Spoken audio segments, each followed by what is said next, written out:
নমস্কার, শুভ সন্ধ্যা। আশা করছি আপনারা সকলে ভালো আছেন।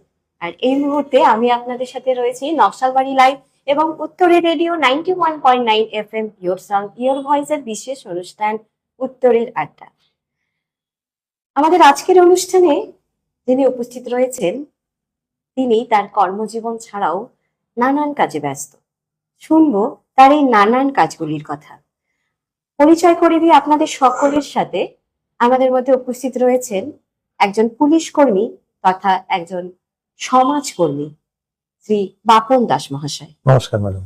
আমাদের উত্তরের আড্ডায় আপনাকে স্বাগত থ্যাংক জানাই। ইউ, আমাকে এখানে আমন্ত্রণ করার জন্য ধন্যবাদ। সেই সঙ্গে নকশালবাড়ি লাইভকেও ধন্যবাদ এবং যারা এই লাইভের সঙ্গে যুক্ত আছেন তাদেরকে আমার যে পরিবার আছে, সামাজিক কর্মকাণ্ডের পরিবার, তাদের তরফ থেকে অনেক অনেক শুভেচ্ছা, ভালোবাসা।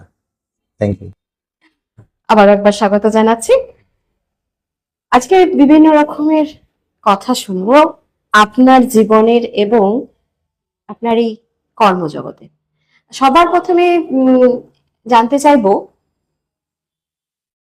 পুলিশ কর্মী। এবার এই কর্মক্ষেত্র বা এই কর্মজগৎটা একেবারেই আলাদা রকম। সারাদিন ডিউটি, কাজ, কর্ম এসব রয়েছে। তার মাঝে থেকেই এই সামাজিক কাজকর্মে আসার ভাবনাটা কি করে হয়ে গেল? অ্যাকচুয়ালি ছোটবেলা গ্রামে থাকতাম, চোপড়ার হাপতিয়া গ্রামে। সেখান থেকে আমাদের আশেপাশে তো কোনো বড় বিদ্যালয় ছিল না। সেই সোনাপুরে আসা বা টিউশন করতে চোপড়ায় যাওয়া, সকালে গেলে বিকালে আসা, আবার শিলিগুড়ি কলেজে যখন পড়ছিলাম শিলিগুড়ি, তখন আবার সকালে বেরোতাম, রাতে আসতাম। তো একটা জার্নি ছিল, কষ্টের জার্নি। তো সেখান থেকে বুঝতে পেরেছি যে কষ্ট করলে বা কিছু করলে কিছু না কিছু অর্জন করা যায়। তো সেই 19 বছর বয়সে চাকরি পাওয়া, তখন ভাবতাম যে একটা চাকরি হলেই হলো, কম বেতন হোক বেশি বেতন হোক, সরকারি চাকরি হলেই হলো। কিন্তু চাকরি পাওয়ার পরে অন্যরকম একটা মানে জ্বালা বলুন বা বেদনা বলুন বা কানে বাজতো যে পুলিশ মানেই খারাপ। মানে আমি কলকাতার ট্রামে, বাসে, ট্রেনে মানে নিজে যে পুলিশ, সেই পরিচয় দিতে ভয় লাগতো। মানে পুলিশ সম্বন্ধে মানুষের মধ্যে একটা অন্যরকম ধারণা ছিল। মনে হচ্ছিল, সাধারণ মানুষ মনে করতো যে তারা অন্য গ্রহ থেকে এসছে এই পুলিশরা, কিন্তু তাদেরও যে পরিবার আছে, তাদেরও যে সংসার আছে, তাদেরও যে সবকিছু আছে, সেটা সাধারণ অনেক মানুষ ভুলে যায়। তো সেখান থেকে ভাবলাম যে পুলিশ সম্বন্ধে যদি মানুষের মধ্যে 1% মানুষকে ভুল বুঝানো যায়। তো পুলিশ ট্রেনিং কলেজে যখন প্রথম একটা সামাজিক কর্মকাণ্ড হলো, তখন 19 বছর বয়স, আমি ব্যারাকপুর পুলিশ ট্রেনিং কলেজে ট্রেনিং করছি। আর ঠিক কিছুদিন আগে ওই রক্ত অভাবে আমার এক বোন, মানে দিদি, আগুনে পুড়ে গিয়েছিল। তো প্লেটলেট দরকার ছিল। তখন আমি জানতাম না রক্ত দানটা কিভাবে মানুষকে দেয়। ঠিক তার কদিন পরে এই ক্যাম্পটা হয়। তখন আমি ক্যাম্পে দেখলাম সবাই শুয়ে রক্ত দিচ্ছে, কিভাবে আমি তাহলে এই মানুষ দিলেই মানুষ পায়। তো সেই থেকে আমার রক্ত দেওয়ার জার্নিটা শুরু হয়েছে, মানুষকে সার্ভ করার, মানে সেবা করার। কিন্তু আমি 1-2 ক্যাম্পে রক্তদান করবো, কজনকে বাঁচাতে পারবো?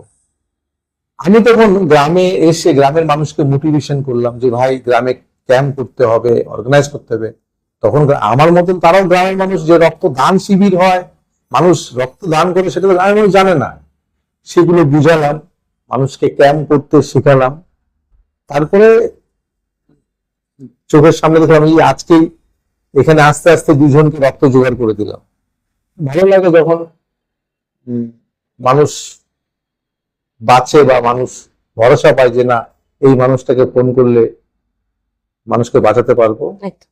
সেইভাবে এটা তো একটা সত্যি একটু অন্যরকম ভাবে পাওনা যে কেউ তো আশা নিয়ে ফোন করে বা জানতে চায় এবং তাকে সেই জায়গাটায় গিয়ে একটু যদি তার পাশে দাঁড়ানো যায়, এটা আমাদের মানুষ হিসাবেও কর্তব্য এবং এটা আসুক। এখন মানুষ কিন্তু টাকা পয়সা চায় না, মানুষ চায় ভরসার একটা হাত, ভরসার হাত, আর পাশে থেকে একটু সাহস দেওয়া। দেখবেন আনন্দ ফুর্তিতে না অনেক মানুষকে পাওয়া যায়, অনেক আত্মীয়দের লিস্ট হয়, কিন্তু বিপদে কিন্তু সবাই পাশে থাকে না। ওই পাড়ার মোড়ে যেসব ছেলেরা আড্ডা দেয়, যারা শ্মশানে যায়, যারা গর্ভবতী মহিলাকে মেডিকেলে নিয়ে যায়, তাদেরকেই পাওয়া যায়। আমি তো বলবো যে যদি বিয়ে বা অন্নপ্রাশন বা বার্থডের কোনো লিস্ট করা হয় আমন্ত্রণের, তাহলে ওই নামগুলো প্রথমে রাখা উচিত। একেবারেই। হ্যাঁ, এটা একটা সমস্যার মতোই হয়তো আমরা ভুক্তভোগী অনেকেই হয়তো হয়েছি। সময় মতো এই রক্তের যোগানটা, তবুও আমি সবসময় বলি যে একটা আশা এবং পজিটিভ ভাবনা থাকে। অবশ্যই সবকিছুই থাকবে মানুষের জীবনে, তবুও বলি সকলে ভালো থাকুন, সুস্থ থাকুন এবং মানুষের পাশে এসে দাঁড়ান, অন্যদেরকে ভালো রাখুন। রক্তদান এছাড়াও নানান রকমের কাজের সাথে আমরা আপনাকে খুঁজে পাই। এবার যদি মানে আরো কি কি থাকে বিভিন্ন কাজের মতো?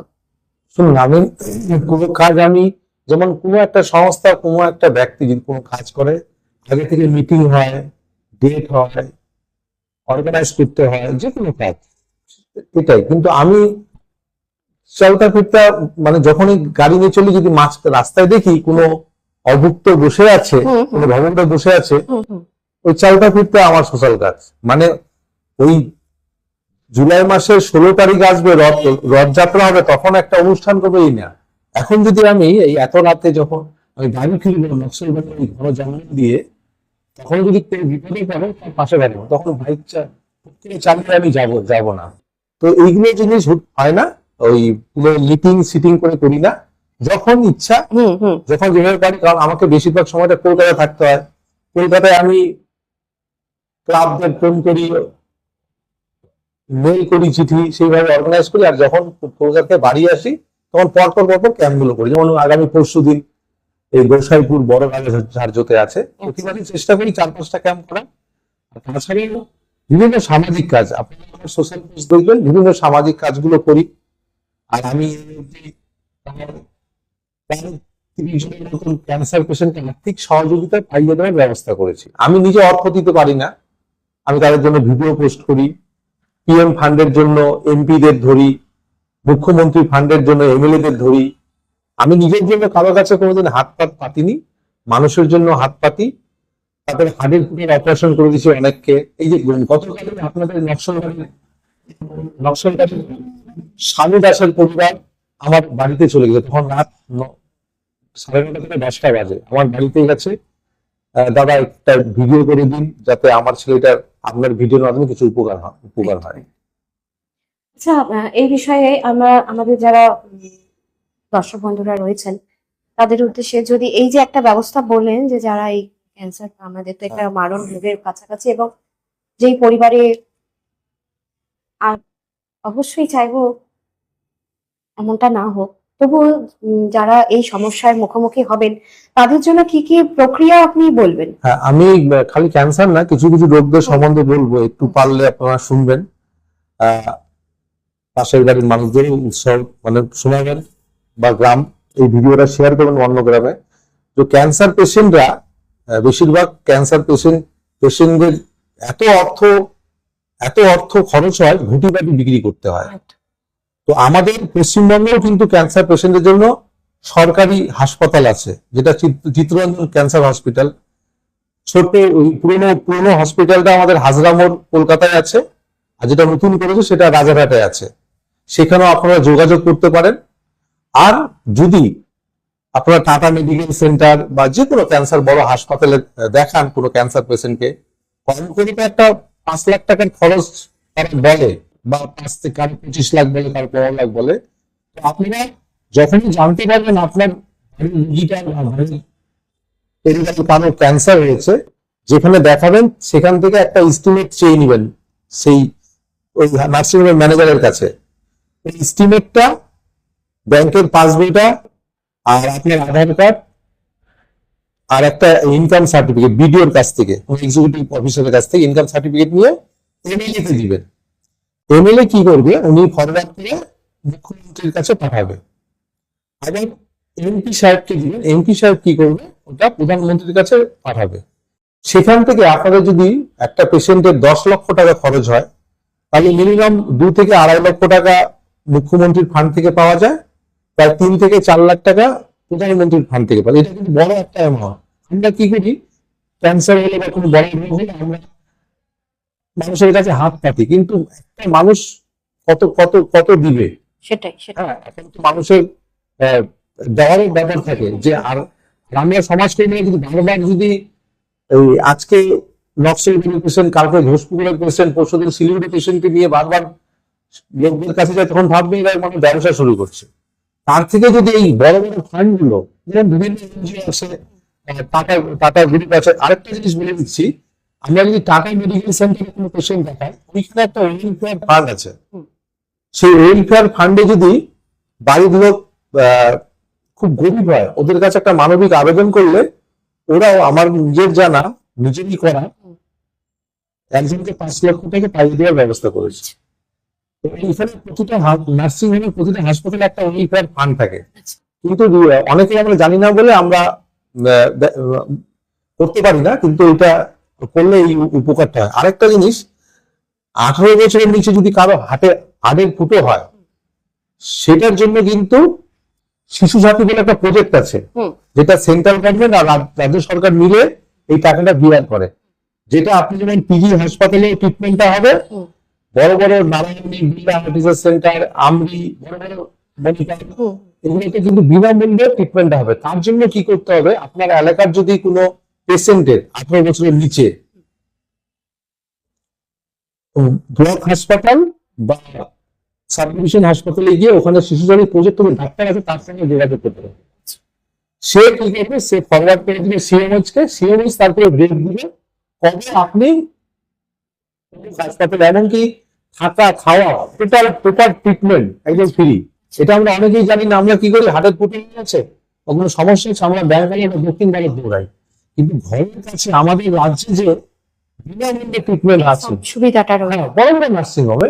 আপনার তো আমি প্রায় 26-27টা ছেলে মেয়ের এগুলো করে দিয়েছি, মানে হাড়ের ফুটোর অপারেশন। অনেকেই জানে না, এই যে 2022 সালে একটা আনারস বাগানে কাজ করে এক শ্রমিক, সে গেছিল ব্যাঙ্গালোর, অভিজ্ঞতা 4.5 লক্ষ টাকা চেয়েছিল।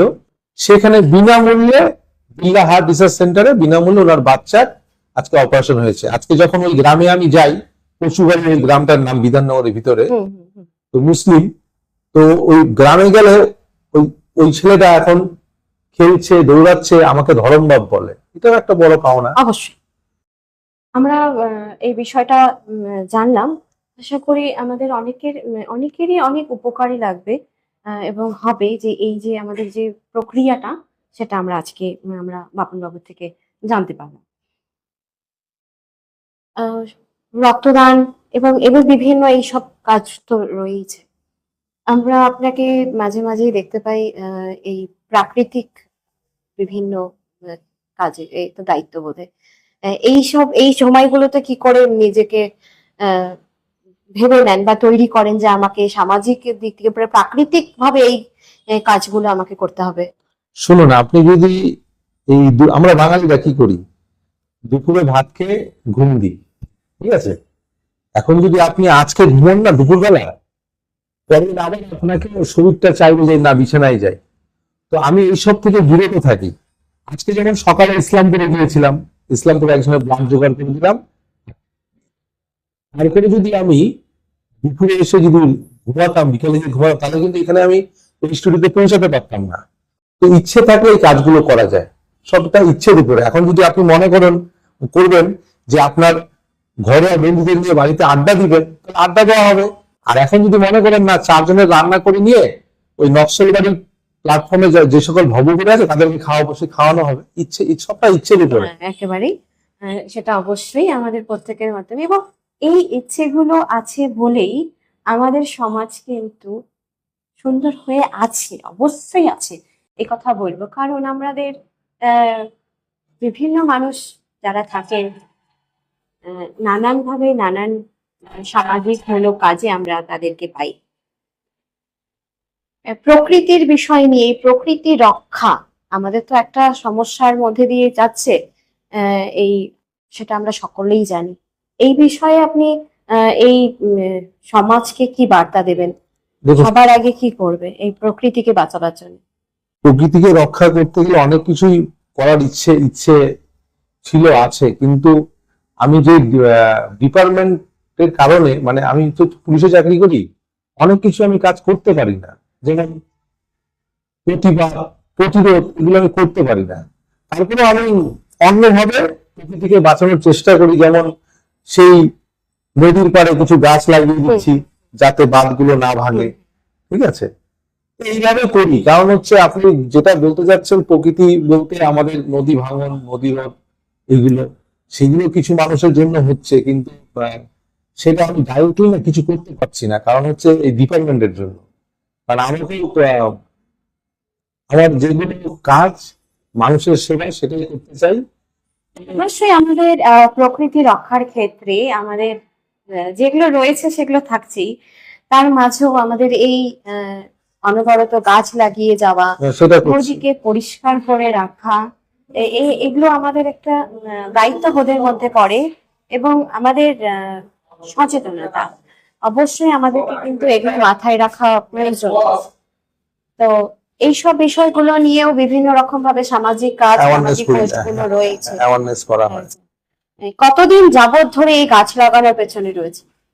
আমি অ্যাকচুয়ালি গাছ লাগাচ্ছি 2013 সালে। হ্যাঁ, প্রথম আপনি বিধাননগর গেলে বিধাননগর বাস স্ট্যান্ডে থানার সামনে মিলনপল্লী মাঠে এবং বিভিন্ন স্কুল এবং যেখানে অনুষ্ঠান করি সেখানে একটা করে গাছ লাগান। আমার টার্গেট হচ্ছে কৃষ্ণচূড়া।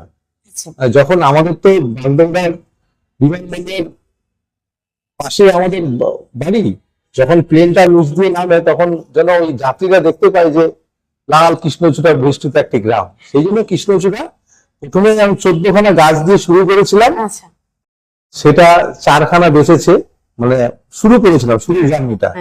আর কিছু মানুষ ইচ্ছা করে দেখি ওই গাছের কাছে গরু বাঁধে, গাছগুলো ক্ষতি করে, কিন্তু চেষ্টাটা আমাদের চালিয়ে যেতে হবে, কারণ হচ্ছে যদি আমরা 100টা গাছ লাগাই 10টা গাছ যদি বাঁচে সেটাও কিন্তু কম না। অবশ্যই এই বছর যেটা আমরা করেছি, আমরা প্রতিটা রক্তদানে একটা মেসেজ দিচ্ছি, একটি গাছ রক্তদান জীবনদান, একটি গাছ অনেকগুলি প্রাণ। হ্যাঁ, মানে ওই গাছ উপহার দিয়ে আমরা এই শ্লোকটা আমরা বলছি। আচ্ছা, 2013 সাল থেকে গাছ লাগানো এই চলছে, এখনো পর্যন্ত অনেক গাছ লাগানো হয়েছে। এটাও একটা সামাজিক ভাবে বার্তা যে আমাদের গাছগুলো আমাদের জন্য প্রয়োজন, আমাদের এই সুন্দর প্রকৃতিকে আরো সুন্দর করে তোলার জন্য। এবং আপনার সুন্দর ভাবনা যে কৃষ্ণচূড়ায় রঙের রানী থাকবে, এখন কৃষ্ণচূড়ার গাছ স্টক রাখা আছে, যেখানে যাই সেখানে অনুষ্ঠান হলে আমি একটা করে নিয়ে যাবো। ভীষণ সুন্দর। বিধাননগর কৃষ্ণচূড়ার গাছের কৃষ্ণচূড়ার রঙে ভরে উঠুক। নানান রকমের কাজ, সারাদিন পুলিশ কর্মী একজন দৌড়াদৌড়ি, আমরা যতদূর শুনেছি এই কলকাতায় যাওয়া আসা এটা থাকে, তার মাঝে আপনার পরিবার রয়েছে। এবার এই পরিবারের সাথে কর্মজীবনের সাথে এবং সামাজিক কাজকর্মের সাথে কতটা নিজেকে তৈরি করেন সময় দেওয়ার জন্য প্রত্যেকটি জায়গায়? আমি একটু আগে আপনাকে বললাম যে ইচ্ছে থাকলে সব করা যায়। আপনি জানেন আমি রাত 11টায় যখন জানতে পারি স্যারের কাছ থেকে যে কালকে ডিউটি নেই, একটা দিন ছুটি পাই, আমি 11টা 20 ওই পরের দিকটা ধরি। কিভাবে আসি, কিভাবে যাই, পেপারটা কোথায় পাঠি, কিভাবে যাই, সেটা আমার সঙ্গে যারা ক্লোজলি মেশে তারা জানে। সকালে নেমে বাড়িতে স্নান করে ওই রক্তদান শিবিরে যাই, আবার এসে সন্ধ্যাবেলা আমার ট্রেন ধরেছে কলকাতার উদ্দেশ্যে রওনা দিই। তো ওর মাঝে সমস্যাটাই হলো পরিবারের সঙ্গে দেখা হয়ে গেল, সন্ধ্যাবেলা খাওয়া হলো, আমি রাতে আবার ট্রেন ধরে গাড়ি ফেরা হলো। মেনটেন করবো। সহযোগিতা কতটা পরিমাণে পাওয়া যায়? পরিবারের সহযোগিতা অবশ্যই আছে। সকালে রান্না করে দেওয়া বলে তো আমি যেতে পারি, অবশ্যই।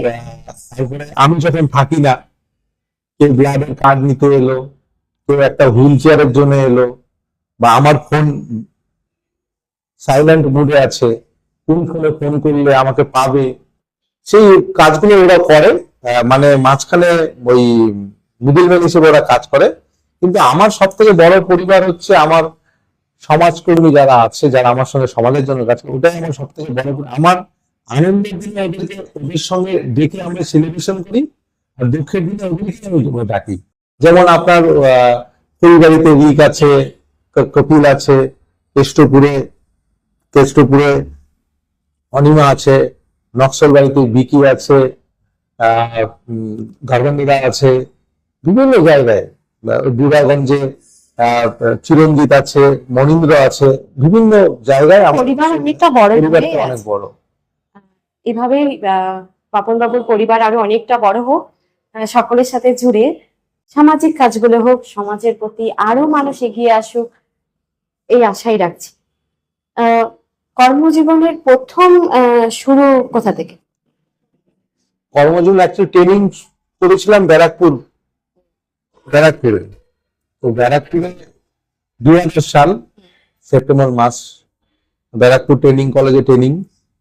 তো পুজোর পরে আমাদের তো বাইরে যেতে পারতাম না, রবিবার দিন করে আমাদের ছুটি থাকতো, তো রবিবার দিন করে একটু ঘুমাতাম ভালো, কারণ প্রতিদিন ভোরবেলা উঠতে হতো, ভোর 4টায় উঠতে হতো।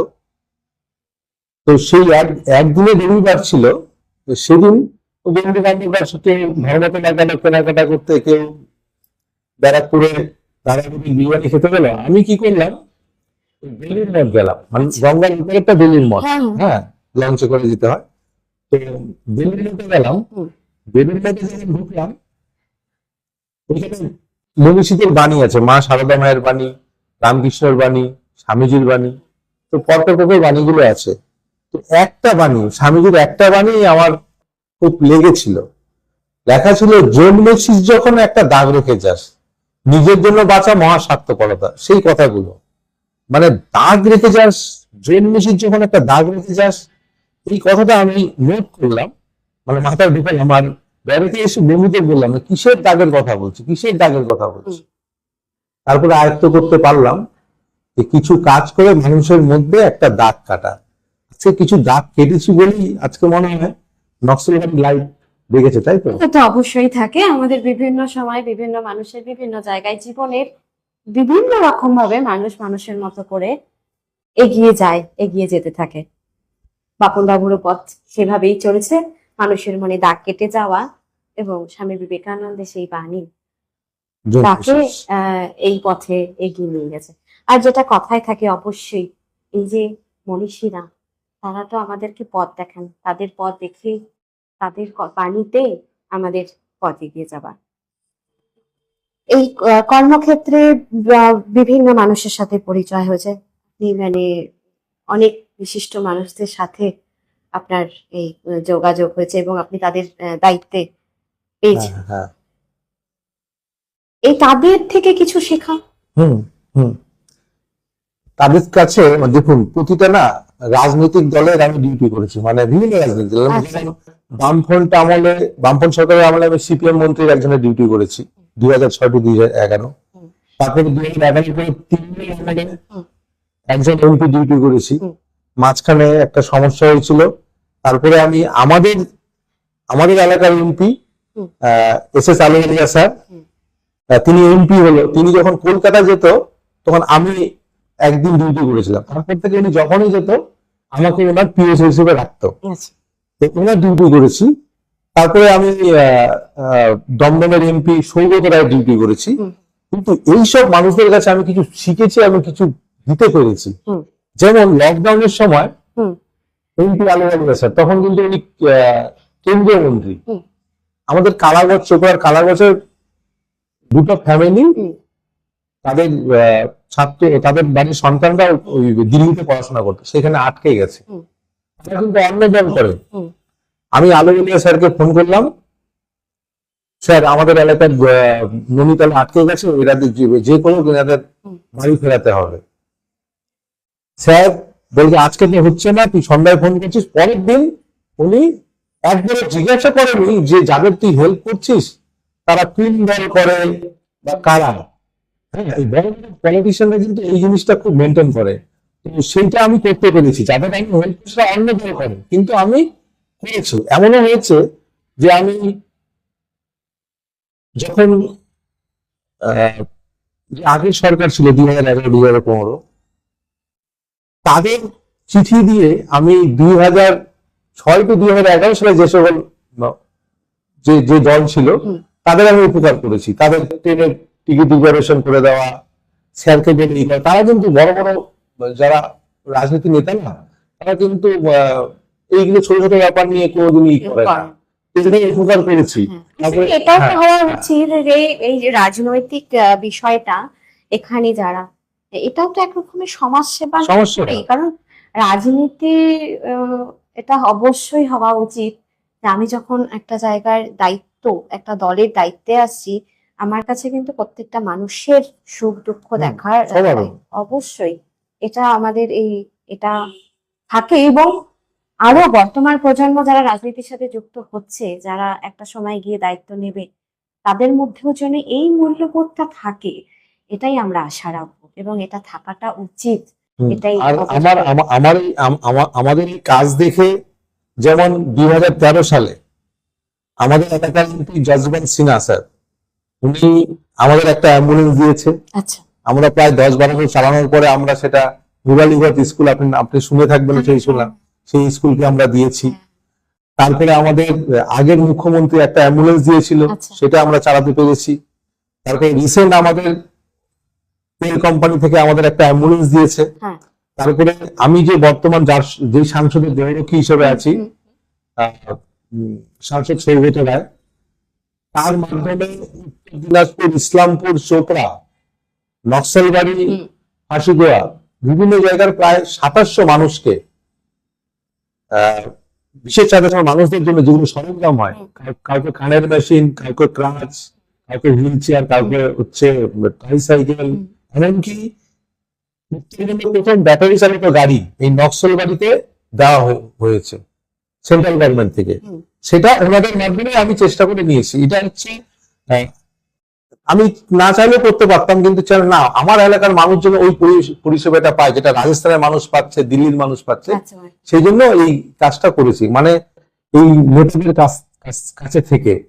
হ্যাঁ, অবশ্যই। এমনকি এটা হয়েছে, পিজি হাসপাতালে একটা পেশেন্ট ভর্তি হচ্ছে না, আমি স্যার জানে না, আমি বললাম স্যার ওখান থেকে এসেছি, আমার পেশেন্ট উত্তরবঙ্গের, এই পেশেন্টকে দেখতে হবে। কাজ হয়েছে। আমার তো মেন উদ্দেশ্য মানুষকে সেবা দেওয়া। সেখানে মানুষ এসে ট্রেনে করে আর ভর্তি হবে, এটা কি করে হয়, সে আমি এটা করেছি। সেটা মানুষ তো অবশ্যই। আর এই যে মানুষরা আমরা তো কিছু মানুষ সামনে থাকি, কিছু যারা আমাদের পেছনে অলক্ষ্যে থেকেও আমাদেরকে সাহায্য সহযোগিতা করে, তাদেরও একটা বিশেষ অবদান যায়, এটা তো অবশ্যই থাকে। নানান কাজকর্ম তো থাকছেই এইরকম ভাবে। বর্তমানে কোভিড একটা আমাদের ভীষণ ভাবে, কি বলবো, মহামারীর একটা সময় আমাদের ছিল, আমরা কাটিয়েছি। ভবিষ্যতে এরকম দিন আর নাই বা আসুক, তবে যে সময়টা আমাদের কেটে গেছে, ওই সময় আপনার বিভিন্ন রকমের কাজ আমরা শুনেছি। সেই সময়কার কিছু কাজের কথা। কোভিড এর সময় আমার একটু এই সামাজিক কাজের একটু পরিচিতিটা বেড়েছে। যদিও কোভিড এর সময় প্রচুর সামাজিক সংগঠন বা ব্যক্তিগত মানুষ উদ্যোগে কোভিড এর সময় সামনের সারিতে এসছে। আমরা তো কাজ শুরু করেছি যে 2011 সালের আগে থেকে, কিন্তু কোভিড এর সময় যেটা করেছিলাম, তখন আমি ছুটিতে বাড়িতে এসেছি। হঠাৎ ঘোষণা করলো সরকার যে যেখানে আছে সেখানে থেকে যাও। তো 2-1 দিন চললো, বাড়ি থেকে বেরোতে পারছি না। হঠাৎ একদিন সাহস করে বেরিয়েছি। মানে পুলিশ হলে একটু অ্যাডভান্সে থাকেই, লোকাল সঙ্গে বেরিয়েছি যে পরিস্থিতি দেখবে। তো সেইখানে দেখলাম যে ভবঘুরেরা দেখলাম হোটেলের সামনে দাঁড়িয়ে আছে। হোটেল কিন্তু বন্ধ, পাক্কালে সব বন্ধ। আরো যাচ্ছি, দেখি এই লাইন হোটেলের সামনে আরো ভবঘুরে দাঁড়িয়ে আছে। তারপরে রাস্তায় জিজ্ঞাসা করলাম যে পুলিশদের, তোদের খাবার থেকে আসে, বলে কে দিবে খাবার? তখন সিদ্ধান্ত নিলাম যে না, আগামীকাল আমি আমার বউকে বলে, আমার স্ত্রীকে বলে কিছু খাবার নিয়ে আমি রাস্তায় বেরোবো। তো 8 জনের খাওয়া বেরিয়েছিলাম। প্রথমে ভাবছিল, তো নিয়ে বেরিয়েছিলাম, বেরিয়ে সবাইকে খাইয়ে দাইয়ে ছবি তুলে সোশ্যাল পোস্ট করেছি। আরেকটা জিনিস আপনাকে বলি, আমরা যারা সমাজকর্মী না, আমাদের না সোশ্যাল পোস্ট করতেই হবে। অনেকে সমালোচনা করে এই খাওয়ালে সোশ্যাল পোস্ট করতে হবে না। আমাদের পোস্টটা কিন্তু অনেকে সমালোচনা করেছে যে সামান্য খাওয়ালো আর সোশ্যাল পোস্ট করেছে।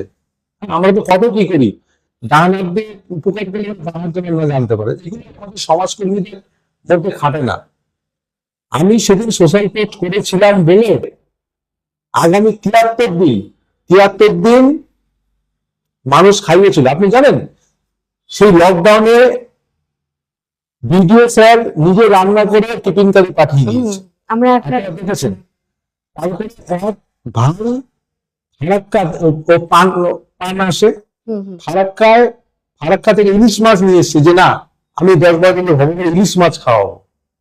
কেউ বিরিয়ানি রান্না করছে, কেউ কাতলা মাছ, মানে ভাবতে পারবেন না আমি খালি 2-3 দিন খাইয়েছি, পরে যে 73 দিন মানুষ স্বতঃস্ফূর্ত ভাবে রান্না করে আমাকে ফোন করছে, আমি ওই বাড়ি থেকে নিয়ে আসি আর পরিবেশন করছি। সেটাই। তো এইটা কিন্তু মানে একটা ছিল যে তাই কোনো কিছু সোশ্যাল পোস্ট কিন্তু দরকার, সে কারো ভালো না লাগুক, কেউ তো দেখবে। এই যে আজকে যে পোস্ট করেছে এই নকশালবাড়ি লাইভ, ওই শানু দাসের পোস্টটা, আচ্ছা কেউ না কেউ কিন্তু সাহায্য করবে, না হলে ওনাদের যে রোগ হয়েছে কে জানবে, সেটাই, কে কজন সাহায্য করবে। তাই আমি নকশালবাড়ি লাইভকে ধন্যবাদ জানাবো যে এরকম ভালো ভালো খবরগুলো যেন পোস্ট করে, আর কিছু কাজ ভালো পোস্ট করুক, যাতে এই দেখে কেউ অনুপ্রাণিত হয় আরো ভালো কাজ করুক। একেবারে সোশ্যাল মিডিয়ার আমরা সবসময় বলি অবশ্যই যে কোনো কিছুরই ভালো দিক খারাপ দিক থাকে, মানে সবকিছু নয়, কিছু কিছু জিনিসে। তো তেমনি সোশ্যাল মিডিয়ার যে বিষয়গুলো রয়েছে, আমাদের কিন্তু কিছু ভালো দিক থাকে, কিছু খারাপ দিক হয়তো থাকে, তবে ভালো দিকটাকে আমরা নিতেই পারি। এই কিছু কিছু সোশ্যাল পোস্ট কিন্তু আমাদেরকে অনেক দূর পৌঁছে দেয়, অনেক সহযোগিতার হাত বাড়ায়। এই এখনো এই বর্তমান সময়ে নানান ব্লাড ডোনেশন ক্যাম্প যাচ্ছে, গাছ লাগানোর অনুষ্ঠান যাচ্ছে, আরো বিভিন্ন রকম বিধাননগর উৎসব থাকে একটা, তাতে নানান সামাজিক মূলক কাজকর্ম হয়। তো এসবের সাথে সাথে নারী শিশু এদেরকে নিয়ে আলাদা করে কি কিছু ভাবা হয়? আমরা শিশুদের নিয়ে ভাবছি। আমরা আপনি দেখবেন ওই মুরালিগঞ্জ যখন পার হবেন, মহানন্দা নদী, যে মহানন্দা নদী আছে তার এই পারে 3-4টা গ্রাম, আর এই পারে 4-5টা গ্রামের যেগুলি বাচ্চা, মানে টিউশন তো পড়ার পয়সাই নেই, নাচ গান আবৃত্তি, তাদের জন্য আমরা একটা পাঠশালা করছি। এটা আগস্ট মাসে আমরা উদ্বোধন করি, যাতে এই সকল এই বালি শ্রমিক, পাথর শ্রমিক, চা বাগান শ্রমিক, বা আপনার এই মাছ ধরে যারা তাদের শ্রমিকের বাচ্চারা তাদের পড়াতে পারি, এটা ভাবছি। আর এখানে আমরা নারীদের শিক্ষার ব্যবস্থাও করবো। আর পাশে 4খানা ইট ভাটা আছে, সেখানে কুচবিহার থেকে বিহার থেকে অনেক শ্রমিকের বাচ্চারা চলে আসে, কিন্তু তারা 6 মাস কিন্তু স্কুলে যায় না। তো তাদেরও আমরা পড়াশোনার ব্যবস্থা করছি সেখানে। প্রধানমন্ত্রী জনঔষধি কেন্দ্র, যেটা বিধাননগর বুকে হবে, সেটা আমাদের সোসাইটির মাধ্যমে আমরা করবো, যাতে মানুষ 2000 টাকার ওষুধ 200 টাকায় পায়। সেই জন্য আমরা অ্যাপ্রুভাল পেয়ে গেছি। এখন বাকি কাজগুলো কতদূর এগোয় সেটাও একটা পরিষেবা আমাদের বাড়বে। বাহ, এটা ভীষণ একটা ভালো খবর, আমাদের একটা সংবাদ যে এরকম একটা কিছু বিধাননগরে হচ্ছে। আচ্ছা, অনেক মানুষ উপকৃত হবে। এবং আজকের এই দিনে, আজকের এই আড্ডাতে আমরা বাপন বাবুর থেকে অনেক কিছু জানতে পারলাম। সবটা কিছু নিয়েই আমাদের আজকের এই অনুষ্ঠান সাজানো ছিল, এবং আরো হয়তো অনেক কিছু জানার বাকি রয়ে গেল। একদিনে একবারে তো অনেকটা সমস্তটা হয়তো হয়ে ওঠে না, যেহেতু একটা সময়ের মধ্যে আমরা বাধা থাকি। তো আজকে আমরা এতটুকুই জানলাম। পরবর্তীতে আগামী কোনো সময় আবার সুযোগ হলে আমরা আবার কিছু জানতে পারবো। আজ এই আলোচনা এতটুকুর মধ্যে দিয়েই আমাদের অনুষ্ঠান শেষ করছি। আপনারা সকলে ভালো থাকবেন, সুস্থ থাকবেন এবং সাথে আপনাকেও ভালো থাকবেন, সুস্থ থাকবেন আপনারাও, এবং সাথে অন্যকে ভালো রাখবেন, পরিবেশকে ভালো রাখবেন।